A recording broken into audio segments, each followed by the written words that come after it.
Իրանում երրորդյա սուգ է ի հիշատակ զոհերի, որոնք ըստ Իսլամական Հանրապետության նահատակվել են Ամերիկայի ու սիոնիստական ռեժիմի դեմ ազգային դիմադրության ժամանակ։ Միջազգային մեդիան հղումանելով իրավապաշտպան կազմակերպություններին հաղորդում է ավելի քան 550 մարդու մահվան մասին, որոնցից 48-ն անվտանգության աշխատակից են, մյուսները ցուցարար։ Իրանի ցույցերի ժամանակ նաև հայ երիտասարդ է մահացել Էջմին Մասիհի, Մաջիդիե թաղամասի բնակիչ։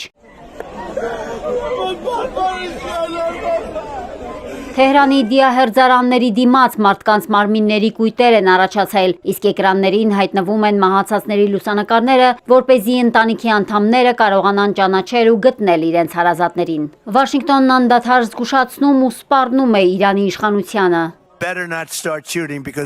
Լավ կլինի, որ չկրակեք, եթե սկսեք, մենք էլ կսկսենք։ Չնայած Միացյալ Նահանգների ու Իսրայելի բացահայտ սպառնալիքներին, Թեհրանը հայտարարում է, որ պատրաստ է համարժեք պատասխան տալ։ Իրանի խորհրդարանի խոսնակ Մոհամմադ Բաղեր Ղալիբաֆը զգուշացրել է, սխալ հաշվարկ չանել, հակառակ դեպքում թիրախ կդառնան թե Միացյալ Նահանգները, թե Իսրայելը։